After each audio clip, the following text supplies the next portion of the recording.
Welcome to Couch Convo with Coach Karla, where current events and mental health converge.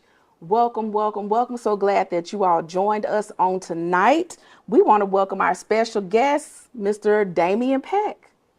It's Karla. How you doing? I'm good. How are you? If you don't mind, before we get started, I just want to commend you on everything that you be doing. With model, TV host, event coordinator, singer. Okay. How do you Are you going to interview me? make time to do all that? I just wanted to get that out before we get started. Okay, so everybody can know. So now everybody knows that Damien already knows me, Yeah. right? So Damien is not a stranger to the couch. He's been on Couch Convo before. I'm gonna answer his question. How do I do it all? Well, first of all, actually I've been doing too much. So I am decreasing some things, but I will say, prayer and keeping up with my activities on a calendar, making sure that I write things down and try to get support when I can. But that's pretty much how I do it. Oh, okay. Yeah, and probably also having two type A parents probably helped a lot too. You know what type A is, right? No. Yes, you do. Yes, sir. Well, we're not going to talk about that tonight. Let me introduce Damien to everybody.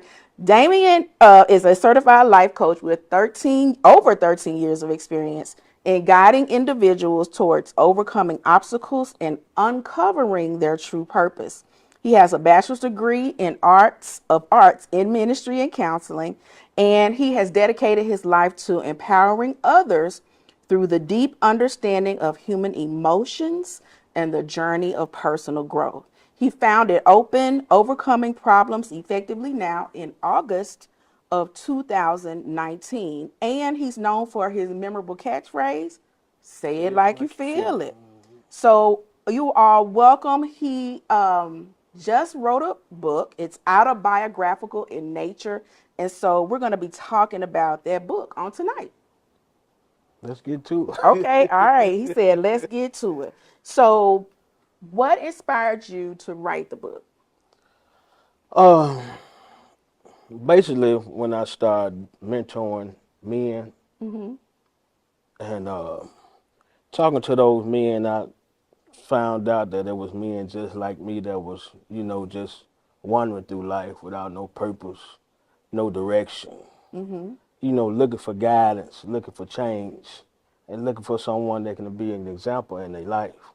And then talking to those guys, guys, most guys try to hold everything in, Yeah, and they don't share a lot. yeah.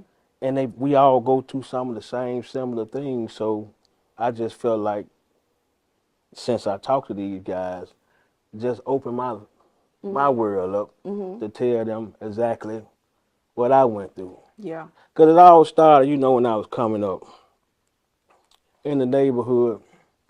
We talked to older guys, and they'd be like, every time I went to them about a woman, they'll be like, no, no, don't settle down with one woman.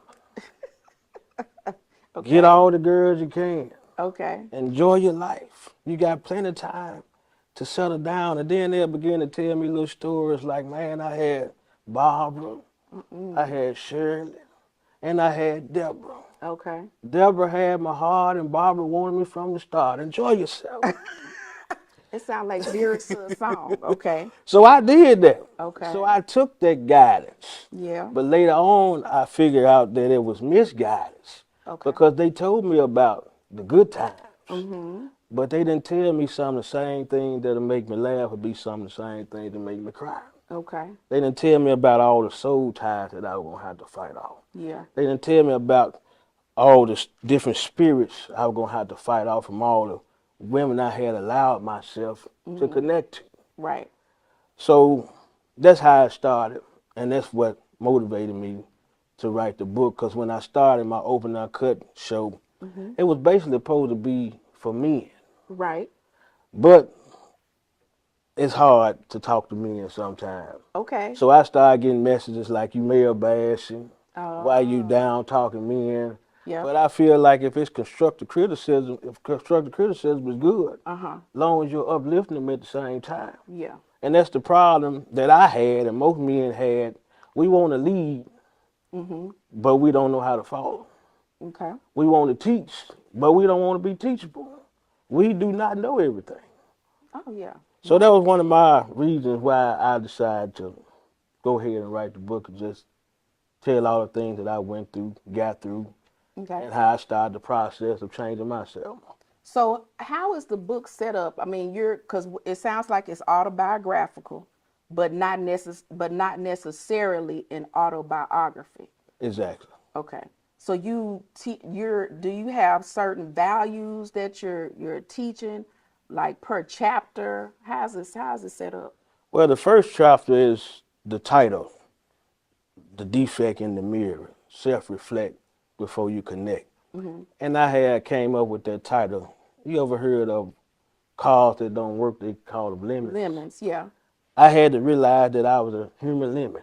Mm. And what happened was my first car, I went down on the lot and I walked around, the tires was good. Mm-hmm.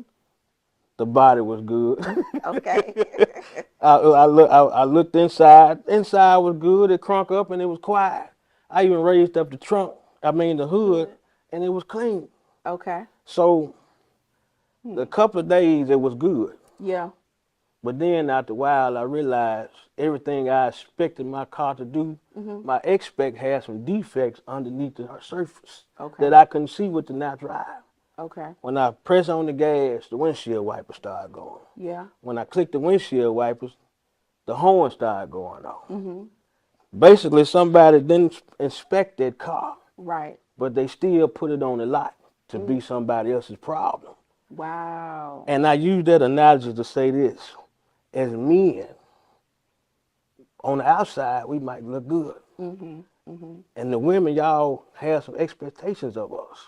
Okay. And just like that car, every relationship had the same thing in common. It started off good. Okay. But after a while, when you connect with that woman, you'll realize that your expect has some defects Okay. underneath the surface far as the natural eye can see.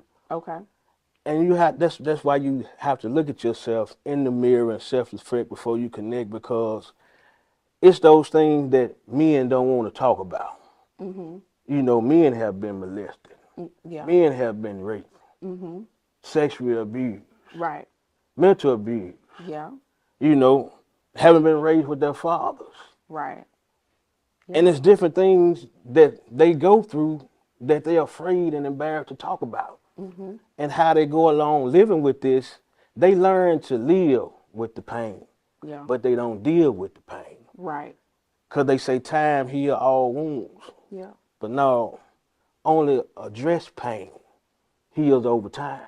Mm-hmm. You have to address it. Mm-hmm. Because as long as you're living with it and you're not dealing with it, every time you go to a familiar place, Mm-hmm. it's going to rise up. Yeah. So you got to deal with every issue that you know Yeah. that can be somebody else's problem. Because what we don't handle as single men can bleed over into our relationship and Right. be somebody else's problem. Right. Or even, or well, you said relationships. And so when you say relationships, I automatically think about romantic relationships, but it could bleed over into Any kind of friendships, yes. your work, your job, that, co-workers, all those kinds of things. So when you were talking, you mentioned men holding things in. What is it that can help men, or what does, in your experience, what helps men be vulnerable and open up and be transparent? Just a comfortable environment. Find someone that they can talk to. Like I had well trusted friends, talk to therapists, Mm-hmm. counselors. Find a man that's where you're trying to go Mm-hmm. and talk to him. And that's one thing about men. You know, it's hard for us to find somebody to talk to, but once we trust you and you break our trust, we shut back down again. Mm-hmm. So that's what I would say. Find a well-trusted friend. Talk to a professional. Mm-hmm. There's nothing wrong with talking to a professional. Don't talk to a friend that got the same problem that you got. Yeah. You know, I never understood that everything we go to a doctor when we sick, we Yeah. go to a mechanic, professional mechanic when Right. we need our car fixed. Basically, what I'm saying, we go to professionals and everything else, but when it comes to our life, Right. we go to the same person Yeah. that got the same problem we got instead of going to a professional. Mm-hmm. Get some professional help. Yeah. No, there a lot of people. Well, actually, sometimes the barbershop is a place where men have these conversations, right? Sometimes, yeah, but I'm gonna tell you about that. That's just like the social media scene. Yeah. You got so many guys that's telling women, don't look for this in a man. Don't look for that in a man. Don't look for that in a man. That's good advice. It's necessary, but are you telling the men what they supposed to do to turn from their toxic behavior?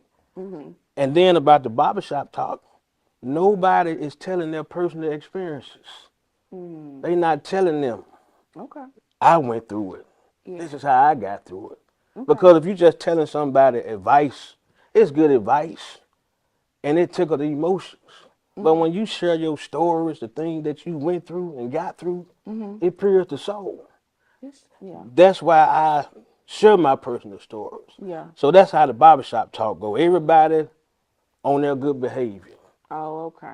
Not being honest. Exactly. They'll tell you what you don't supposed to be doing, but they don't tell you, I was once that person. Okay. I cheated on my wife before. You feel what I'm saying? I Okay. was addicted to porn before. They don't share the old story. They just point the finger of what we're supposed to be doing, but nobody's holding themselves accountable and telling the real hard truth.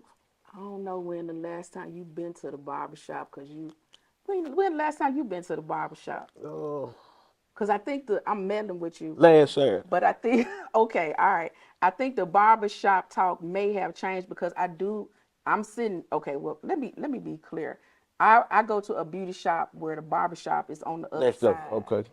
So I do hear them telling, some of their personal business. So I don't know if people tell more of their personal business now, like at the barber shop, than what they used to, or what. I'm not saying it don't happen, Okay. but not at my barber shop it don't. Oh, okay. And different settings, but I do be in some settings where they do talk open like that, but we have more men that's watering the truth down than more men that's actually being real and telling the whole truth and nothing but the truth. Yeah, I believe it. So, as your book deals really with, but would you say that your book deals with becoming a man? Yes, Okay. All because in right. my book I talk about the 6 most important qualities of a man, Oh, which is okay. visionary, leader, teacher, provider, protector, cultivator. Mhm. I break those down to explain why every man should have those aspects in their life, those Mhm. 6 most important aspects in their life. That's good. Because we could take, I mean, you just said we could take those 6 values and kind of remember it. Talk to us a little bit about visionary leader and why that's important for, um, I don't know, a woman to look for that in a man.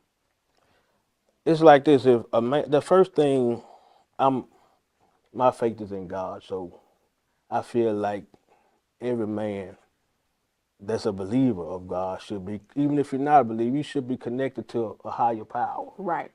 that's going to help you overcome the boy that still lies deep down within you. Mm-hmm. You can write the vision and make it plain, but you got to have a vision for your life. If Mm-hmm. you don't have a vision, how could you connect to a woman Right. when you don't know where you're going? Yeah. The first thing that a man needs is not a woman. In the word of God, he gave him work first. Okay. He was tilling the ground, then he said it's good for man to not be alone. Mm-hmm. Get you some business. Okay. Yeah. Get the business first. And then leaders, you got to learn how to lead yourself effectively Oh, before you okay. even think about leading others. All right. You got to be disciplined. Mm-hmm. You got to be a disciplined leader. At the same time, you got to know how to lead and also follow. And then men, what I would say about leadership, they throw that I'm the head, I'm the head, I'm the head. Yeah. No, if you with a woman, you all are a team. That's You true. got to know how to yield that authority over to your woman sometime because might have a better idea Yeah. than what you have. Right. You got to know how to follow too. Yeah. That'll make you a good leader as well. Right. Learning how to follow. Yeah. So working together as a team. That's good. I don't think, and I don't know, I don't think we talk about that enough as far as relationships go, in terms of making a relationship work as well as working together in the same household to make that household work together. You think so? I don't think we talk about it enough. I Period. I don't think it's talked about because, like they say, might sound male based, but You know, I mean, when you're telling the truth, it's the not male truth. bashing. I think it's not like that because you got more men looking for help instead of love. Oh, that's true. Yeah. And right now, women are outdoing men. Mm-hmm. I'm talking about what I see. If you go to any outing, you Mm-hmm. go to the church, what you see? Women. Women. You go to a financial conference, what you see? Women. Mm-hmm. You go to any kind of thing that's trying to better yourself, credit, whatever it is. What do you see? Women. Women. Mm-hmm. Yeah. It's true. I can agree with that. Yeah. And so now I could go I could go in another direction, but I won't. Is what about I know you mentioned provider. What are some ways that a man needs to, well, you kind of talked about it, some of it, but is there anything else that you can add as far as a man being a provider? Well, some men, most of them been taught to just provide with money. Right. But you got to know how to provide spiritual support, Mm-hmm. emotional support, whatever's needed when needed. You got to be able to provide that in all areas of life. Right. And you got to, and that goes for having a vision, being a leader, Mm-hmm. being a teacher. You got to know how to teach as Mm-hmm. well. Okay. And when you're teaching, you got to self-develop yourself and teach yourself the thing that you need to do to be a full provider in all areas, Mm-hmm. not just money. Yeah. Because nowadays, you got some women out here getting it, That's true. making that money. Yeah. She don't need no money. You got to be Mm-hmm. equipped to give her some things that money cannot buy. Right. That's what it's going to separate you from every other man because we get the money and we get the material things. The most women got the money and the material things. Mm-hmm. That's true. You're going to be attracted to her when you can start speaking life into her, Right. providing her with those words, Yeah. and just being with her, Mm-hmm. praying over her, Yeah. Yeah. motivating her, inspiring her. Yeah. Money can't buy that. So Absolutely. you got to be able to provide the things that money cannot buy. That's right. And I wonder if, well, yeah, I wonder if men want to do that. Do they? Because what I'm hearing, what I see on social media is, men being intimidated by a woman having finances, or them just vocally saying, well, you already got this, so what you need me for? I hear that a lot. I think the only thing I can say about men being intimidated is because he's not sure within himself. Mhm. He know that he's lacking in an area. Mhm. So therefore, most men money power is their money. So they feel like if they're not financially stable, Mhm. there's nothing they can do Mhm. for a woman. That's all about knowing who you are Mhm. inwardly. Yeah. Yeah. And they got to know that and be confident in that. Okay. If they're not, they're gonna always feel intimidated, feeling like it's always going to be another man that can come along and do the things that they think they're supposed to be doing, basing it off money and material things. Yeah. But I'm glad you said inwardly, because something that I don't hear men talking about, working on themselves. Well, I don't hear it enough. And that could be therapy, but then it could also be therapeutic books or journaling, or making sure they have some sort of a devotional.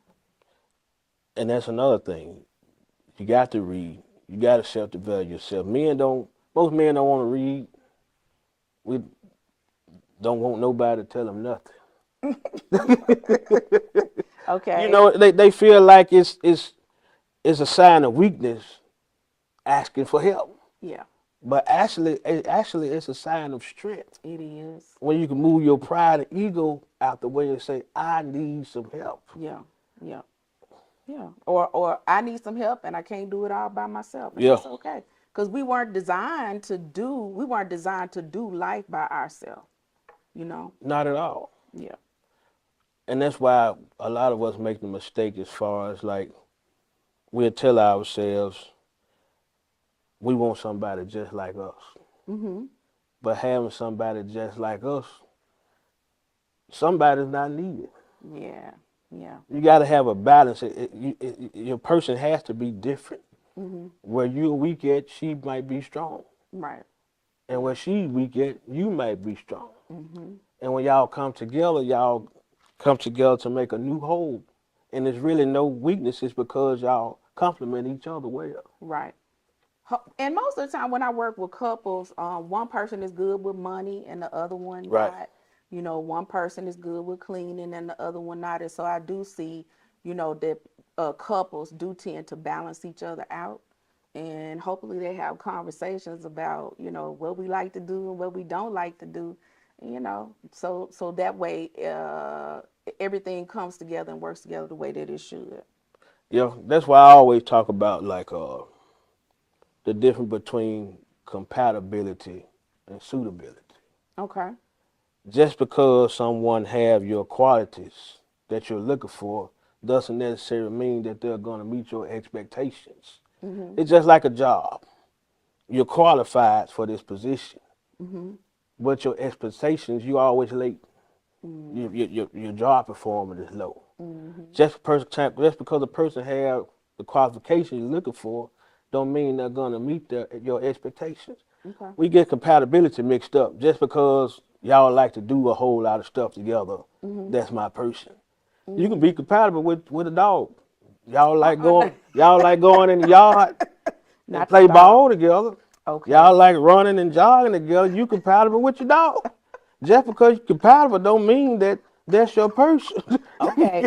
All right. Okay. But someone that's suitable for your life, they makes a smooth transition into your life. You don't have to force it.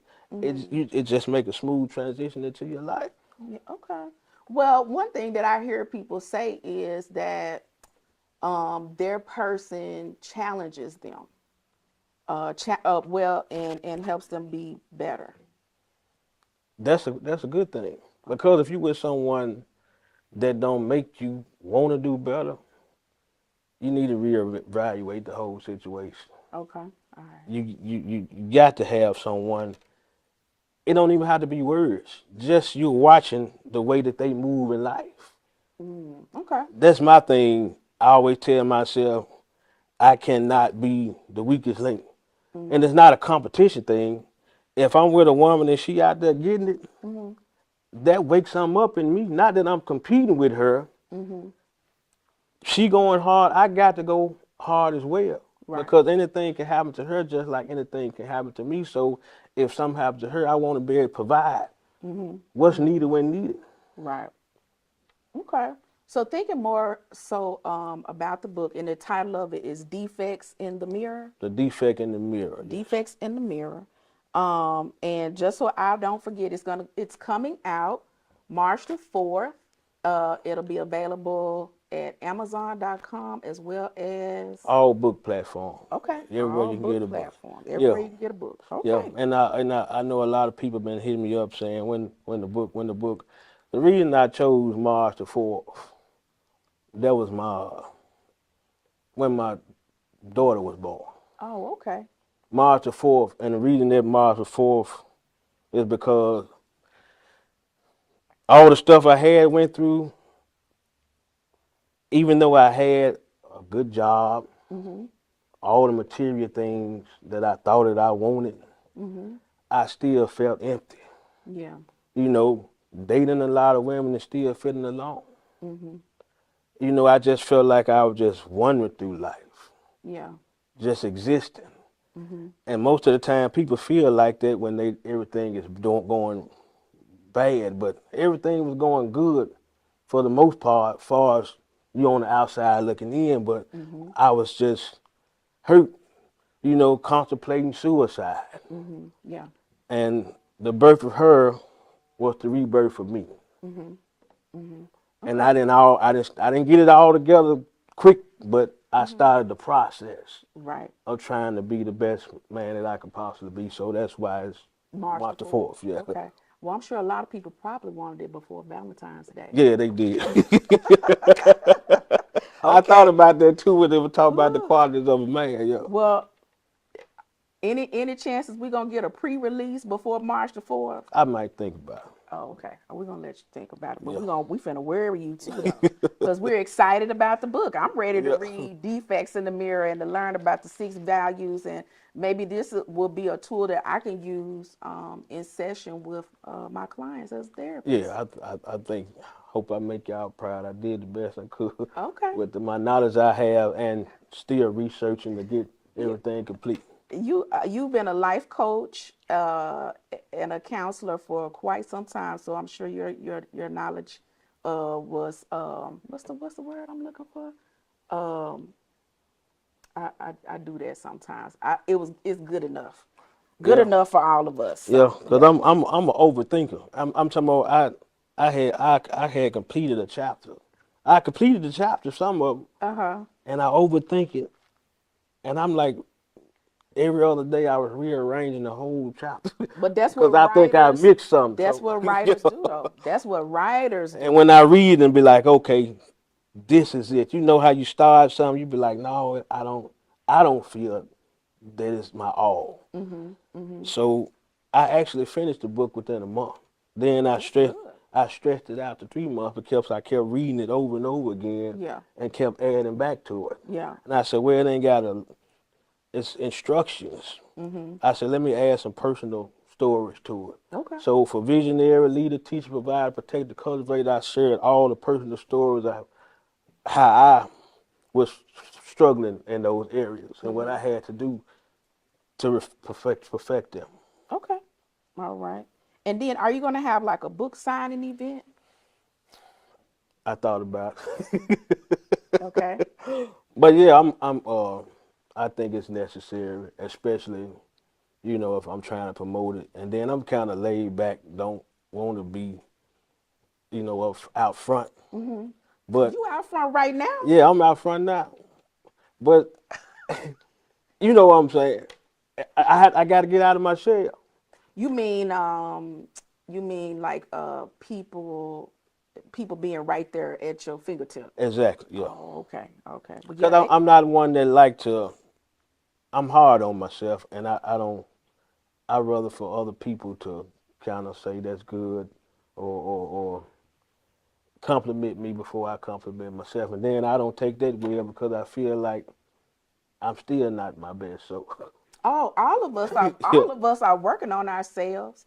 Every last one of us are working on ourselves, and when we're finished with our work, it's time for us to go on. yeah. Okay. So, but people want they want signed copies of the book. Yeah, they message me. They that's what they want. So I gotta Yeah. give them what they want. I mean, when people release books now, that's what they're doing. And I mean, you could choose a venue. I don't want to run your stuff too much, but a church or a bookstore or the library, wherever you.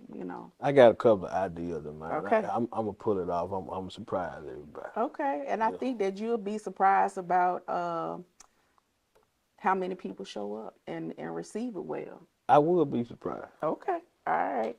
So thank you so much, Damien, for joining us. We're going to take a commercial break, and then when we come back, we're going to get more into Damien's book. Thank you for joining Couch Convo with Coach Karla. We'll be right back. Can you actually imagine hosting your next event at the all-new SVP Banquet and Event Center?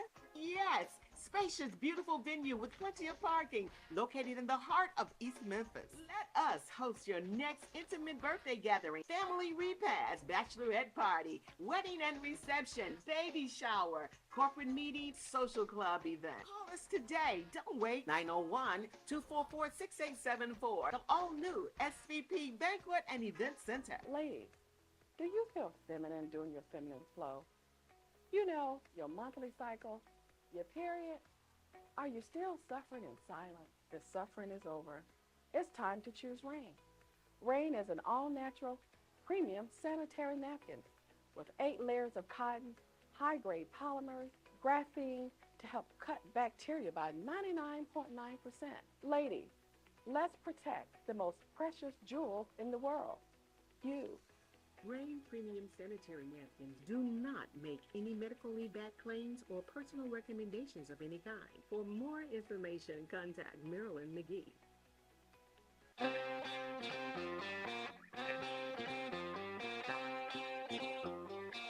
Rock and Roll Party Bites. The perfect way to celebrate any occasion in Memphis. Rock and Roll Party Bites. A lively tour guide, your favorite music, and great scenery. Church group, family reunions, corporate outings. Fun for all over 10 years old.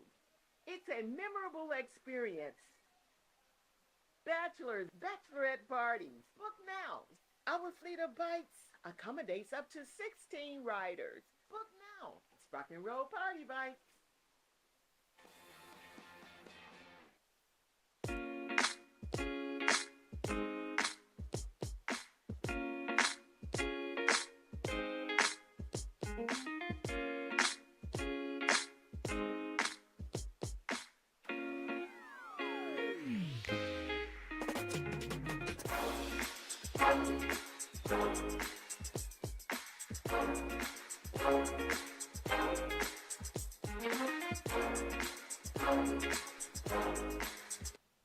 Welcome back to Couch Convo with Coach Karla. I'm here with my special guest, Damian Peck. He is the author of a new book that's coming out, Defects in the Mirror. And Damian is a life coach as well. And so we're getting into the nitty gritty about his book. I'm just going to keep going right into the questions. What key experiences in your life do you feel shaped you the most as a man? Basically, the things that I could have did a whole lot better, but I failed at. And that's in all aspects of life, far as business and especially relationships. Mm-hmm. Like I messed up a whole lot of meaningful connections. Mm-hmm.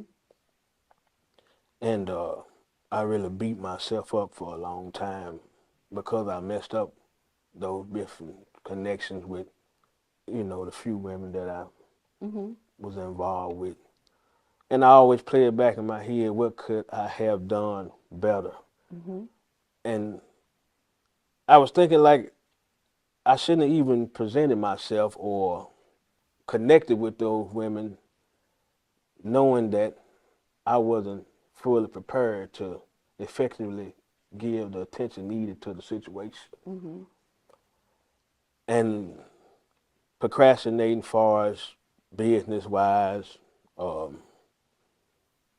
taking a break. I wouldn't say taking a break, in the streets, drugs, alcohol, Mm-hmm.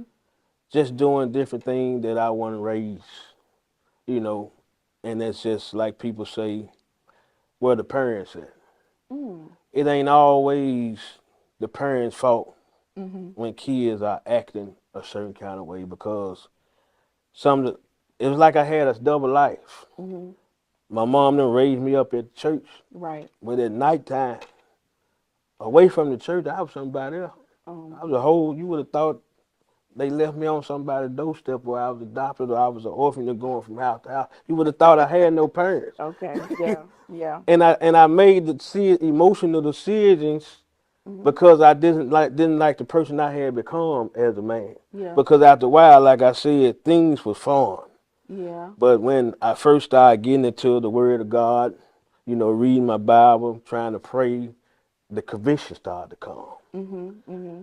And that's when the suicidal thoughts, and I'm gonna get deeper into that. It was time that I would smoke weed and be reading the Bible, Yeah. take shots of tequila, smoking weed and reading the Bible. That might Right. sound crazy to some A lot people. of people do it. Yeah, and I felt I wasn't fit to live, but I was afraid to die. So sometimes I used to take the clip out of my gun, tears coming down my face, and I just hold the gun to my head like, it has to be a better way.